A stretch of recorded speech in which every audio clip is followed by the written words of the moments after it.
7 days. That's how long the countdown ran.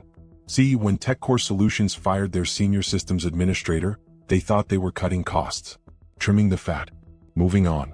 What they didn't know was that somewhere deep in their server architecture a script was waiting, listening, checking every single day for one thing, his login. And when that login didn't come, 47 servers, 12 years of data, $800,000 in recovery costs, gone. They call them the IT guys, the nerds in the basement, the ones you ignore until your email breaks. But here's the thing about the people who build your digital kingdoms. They also know exactly how to burn them down. Tonight I've got 3 stories for you. 3 quiet professionals who got pushed too far. 3 companies that learned the hard way. Never underestimate the guy with admin access. Let's start with a CEO who thought password policies were beneath him. So I've been a system administrator for this mid-sized marketing firm for about 4 years at this point. We're talking maybe 200 employees, decent pay, nothing crazy. My job is basically what you'd expect: keep the servers running, reset passwords, make sure Karen from accounting doesn't click on phishing emails again. Now, our company has a pretty standard password policy. Every 90 days, you gotta change your password. This isn't me being a control freak, okay? This is literally baseline cybersecurity. We handle client data, financial information. If we get breached, that's lawsuits, that's reputation damage, that's my job on the line.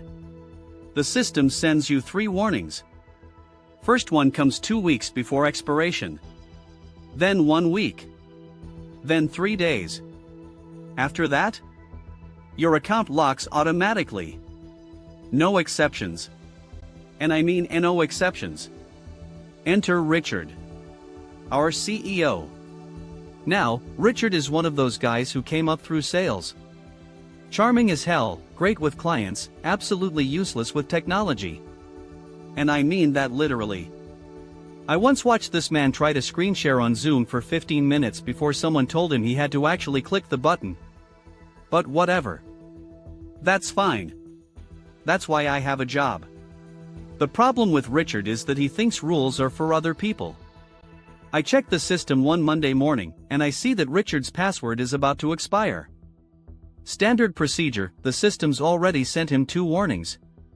1 more coming in a few days, then lockout. I figure, okay, I'll shoot him an email too. Personal touch. Hey Richard, heads up, password expires Friday, here's the link to reset it, takes 2 minutes. No response. I send a follow-up. Professional but clear. Hey, just circling back on this. You'll be locked out automatically if this isn't handled. Nothing. I even flag it to his assistant. She says she mentioned it to him. He told her, and I quote, "I don't have time for IT nonsense." IT nonsense. Okay, Richard. Cool. Now here's where a lot of IT guys would cave. They'd make an exception. Extend the deadline. Manually reset his password and hand it to him on a sticky note like some kind of servant. Not me. The policy exists for a reason. If I make exceptions for the CEO, then every manager in the building is gonna expect the same treatment. And then what's the point of having a policy at all? Friday comes. His password expires. System locks his account automatically at midnight. And I go home, sleep like a baby, and don't think about it. Monday morning. 8:47 a.m. My desk phone rings. It's Richard's assistant. She sounds like she's about to have a stroke. Richard can't log into his laptop. He's got the investor presentation in 20 minutes. You need to fix this now. I pull up his account. Yep. Locked. Just like the system said it would be. Just like I warned him. 3 times. In writing. I say, very calmly, I can reset his password, but he'll need to come down to IT to verify his identity and set a new one. That's the security protocol. She goes, he doesn't have time for that. The investors are already in the conference room. I say, I understand. But I can't remotely unlock an executive account without identity verification. That's the policy. It exists to protect the company. There's this long pause. Then I hear muffled yelling in the background. 2 minutes later, Richard himself storms into the IT office. Face is red. Vein popping on his forehead. The whole cartoon character thing. You need to fix my computer right now. I stay calm. I've been waiting for this moment for 3 years. Absolutely, Richard. I just need you to verify your identity. What's your employee ID number? He doesn't know it. Okay, what's the last 4 of your social? He can't remember. Alright, I can look you up manually, but that's going to take about 10 minutes to verify through HR. He starts screaming. Actually screaming. About how I'm sabotaging him, how I'm going to be fired, how he's going to personally make sure I never work in this industry again. I just sit there. Let him finish. Then I say, Richard, I have emails showing I warned you about this 3 times. I also have documentation that your assistant was informed. This lockout was automated and clearly communicated. I'm following the same policy that applies to every employee in this company. He had nothing. The investors waited 45 minutes while we reset his password. By the time he got into that conference room, they were already pissed off about being disrespected. The whole vibe was thrown. The deal didn't fall through completely, but they ended up negotiating way harder terms. I heard later the company lost about $200,000 in that negotiation compared to what they expected. Did I feel bad? Nah. I know I sound petty, but here's the thing. I did my job. I followed the policy. I documented everything. And when the heat came down, I was completely protected. Richard tried to get me fired. Went to HR the next day, demanded my termination. HR pulled the email chain, saw that I'd followed every protocol exactly, and told him there was nothing they could do. He never spoke to me again. And honestly, that was the best outcome I could have asked for. Some people think IT exists to serve them, to bend the rules whenever it's convenient. But we're not servants. We're gatekeepers. And sometimes, the gate stays locked. 45 minutes. That's how long Richard sat there, stewing in his own arrogance, while a room full of investors checked their watches and re-evaluated every assumption they'd made about his company. You know what I love about that story? Our guy didn't do anything wrong. He didn't sabotage anyone. He didn't plant a virus or delete any files. He just followed the rules. And the CEO destroyed himself. But that's the thing about IT revenge. There's levels to this. Embarrassment? That's level 1. A warning shot. A reminder that the person controlling your digital life maybe deserves a little respect. But what happens when a company doesn't just ignore their IT guy? They exploit him. Our next story involves a contractor. A guy who built an entire system for a company, encryption, security protocols, custom tools. Thousands of hours of work. And when they decided they didn't need him anymore, they found out those tools. Yeah, they didn't belong to the company.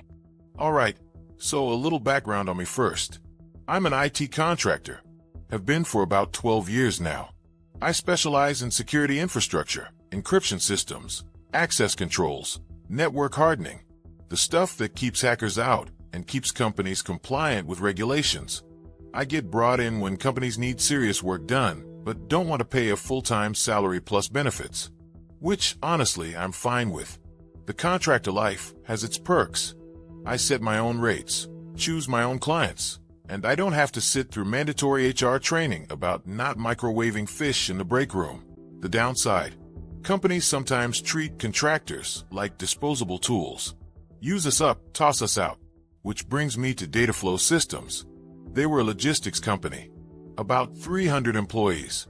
Growing fast, which meant their existing security infrastructure was basically held together with duct tape and prayers. They needed a complete overhaul, new encryption protocols, new access management systems, new everything. I came in for what was supposed to be a 6-month contract.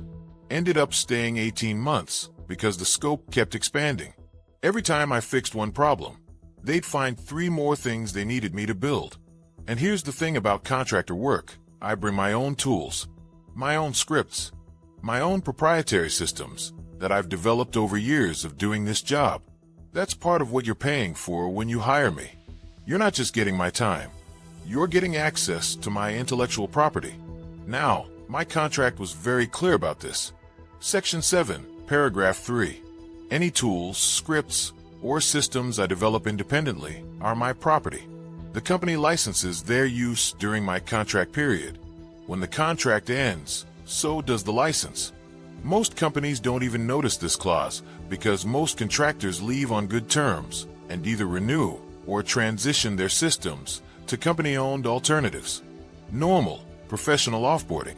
Dataflow did not do normal, professional offboarding. 18 months in, I'm about 2 weeks from the end of my contract. I've already been talking to their internal IT lead about transition plans. What systems need documentation? What passwords need to be transferred? What training needs to happen? And then I get called into HR. The HR lady, I'll call her Denise, is sitting there with this fake sympathetic smile. You know the one. The "I'm about to ruin your day, but I'm going to pretend I feel bad about it" smile.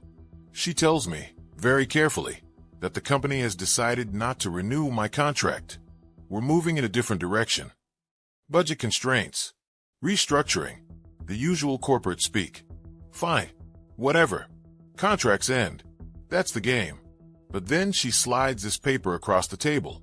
She says, "We just need you to sign this before you leave today. It's standard procedure." I read it, and I almost laugh out loud. This standard procedure document says that I agree to transfer all tools, scripts, encryption keys, and proprietary systems I use during my contract to Dataflow Systems, permanently, for no additional compensation. They're trying to steal my intellectual property. I look at Denise. I say, very politely, "This contradicts Section 7 of my contract. I'm not signing this." Her smile flickers. She wasn't expecting pushback. "Well, we really need those encryption keys before you leave. The system won't function without them." I nod. That's correct. Which is why transition planning was supposed to start 3 weeks ago. You canceled those meetings. She starts getting flustered, mentions something about how surely we can work something out. How the company really values my contributions. I say, "Great. Then you can pay me for my IP. I'd be happy to negotiate a licensing agreement or a buyout. My rate for permanent transfer of proprietary security systems is typically around $80,000, depending on complexity." Her face goes white. We can't authorize that kind of expenditure." Then I can't authorize the transfer of my property. I pack up my personal laptop, my external drives, my notes, everything that belongs to me under the terms of my contract, and I walk out. Now here's where it gets good. The encryption system I built for Dataflow was comprehensive. I'm talking military grade. Every piece of client data, every internal communication, every financial record, all encrypted. And the master key, that was generated using my proprietary system, which I just walked out the door with. 3 days later, my phone starts blowing up. First, it's the internal IT lead. He's panicking. They tried to access the encrypted databases and realized they don't have the decryption key. None of their people know how to regenerate it because I built the system and they never asked me to document it. I explain, very patiently, that the decryption key was generated using my proprietary algorithm, which I own, which they chose not to license. Then it's Denise from HR again, suddenly very friendly. Maybe we got off on the wrong foot. Let's talk about that licensing agreement. I tell her my rate is now $100,000. The price went up because now it's an emergency. She sputters, says they'll have to get back to me. A week goes by. Then I get a letter from their legal department. They're threatening to sue me for sabotage and theft of company property. I forward it to my lawyer.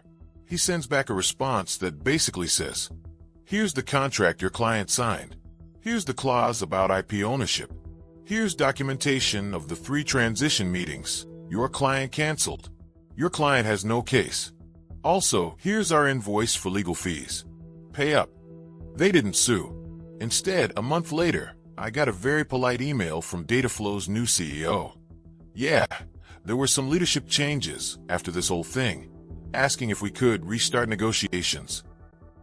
I told them the price was now $150, plus a 12-month support contract at my standard rate. They paid it. Every penny. Look, I get it.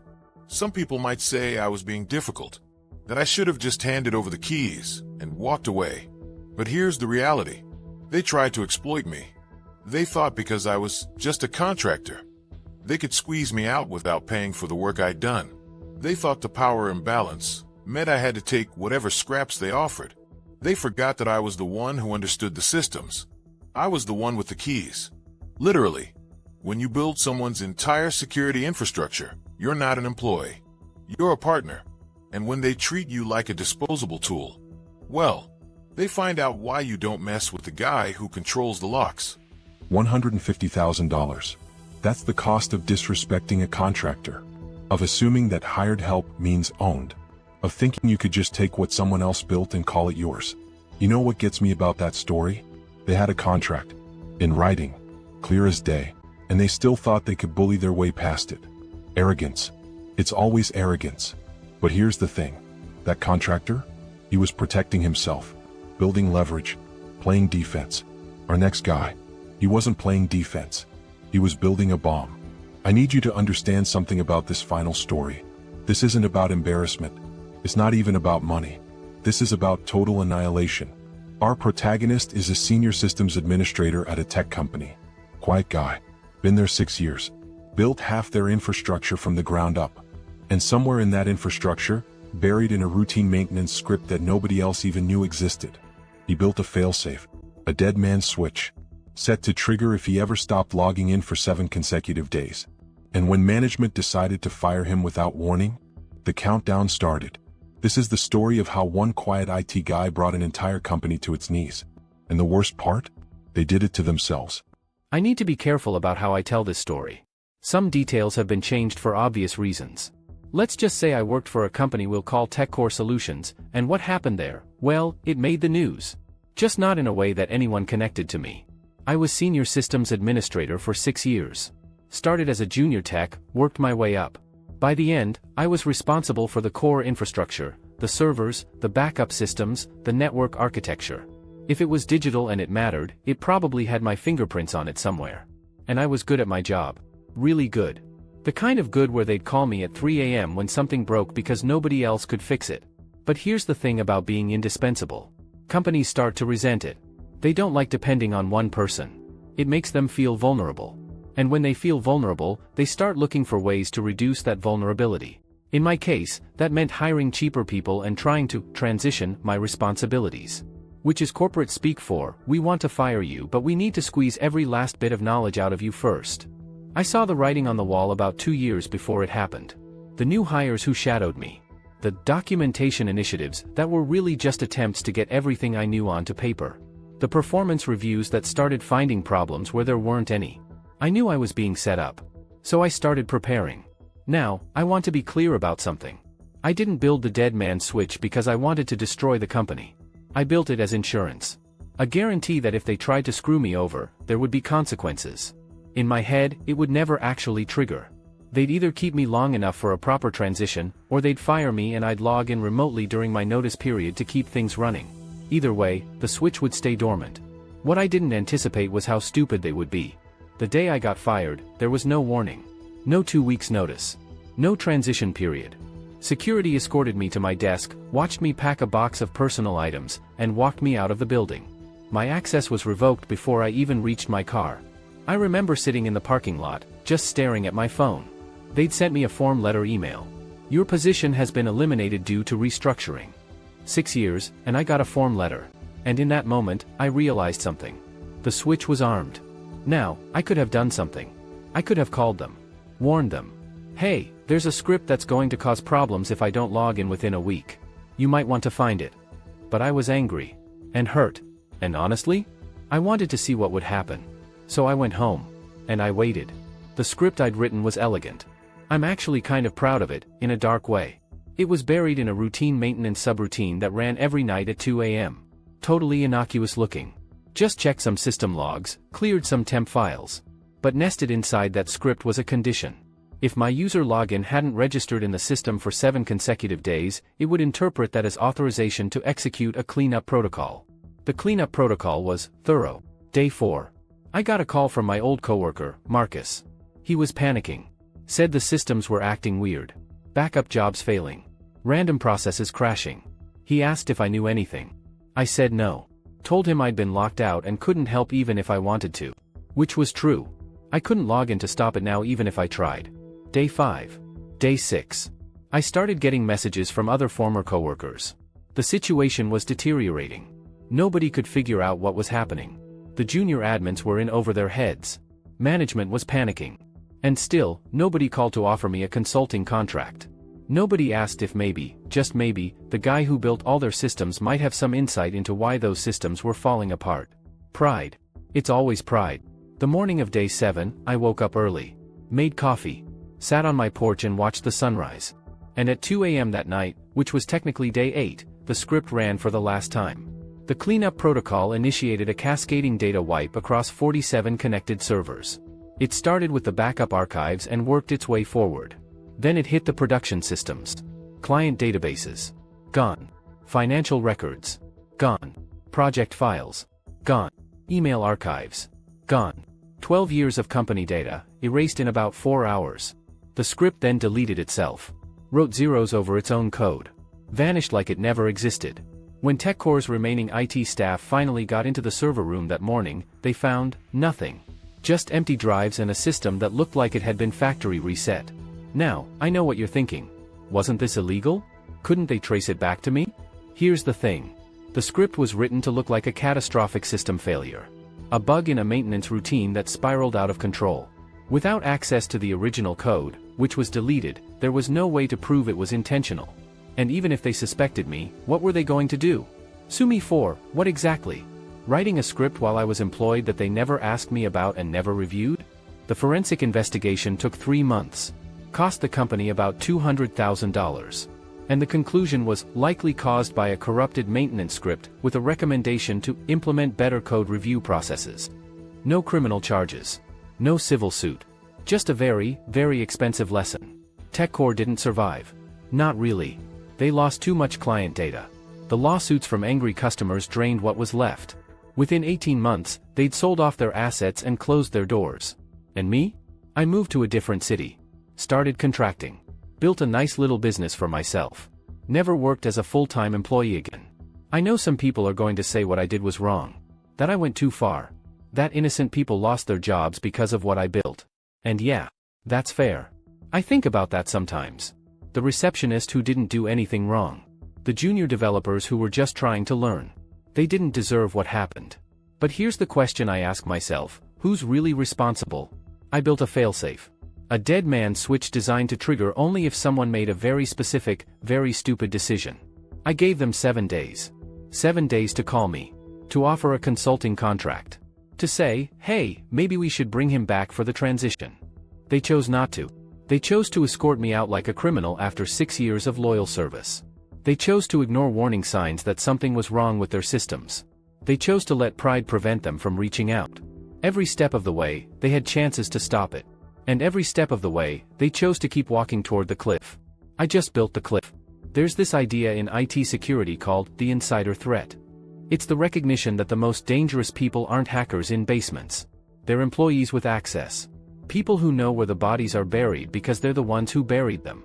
Companies spend millions on firewalls and intrusion detection and fancy security software. But they treat their IT staff like interchangeable parts. Like they can just swap one nerd for another and nothing will change. Well, sometimes things change. I don't recommend doing what I did. Seriously. The stress of that week probably took years off my life. And I got lucky. If they'd found the script, I'd probably be in prison right now. But I understand why I did it. And I'd be lying if I said watching them burn didn't feel satisfying. Some bridges aren't worth keeping. Some bridges deserve to be burnt. 7 days. That's all it took. You know, there's a phrase in the tech world. Nobody ever got fired for buying IBM. It means people make safe choices. Conservative choices. Choices that won't come back to haunt them. But there's no equivalent phrase for firing people. No warning that says, Be careful how you end things. Be careful whose work you're standing on. 3 stories tonight. 3 IT professionals. 3 companies that made the same fundamental mistake. They forgot that the quiet ones are listening. The CEO who ignored password warnings? He forgot that policies exist to protect everyone, including him. The company that exploited their contractor? They forgot that a signature on a contract isn't just a formality. It's a promise. And TechCore Solutions? They forgot the most important lesson of all. The people who build your kingdom know where every load-bearing wall is located. I'm not saying you should fear your IT department. I'm saying you should respect them. Pay them fairly. Listen when they warn you about something. And for God's sake, don't fire them without a transition plan. Next week I've got 3 more stories for you. This time we're looking at wedding disasters. Specifically, brides who uninvited family members and lived to regret it. Subscribe. You don't want to miss that one. Until then, treat your techies well. You never know what scripts are running in the background.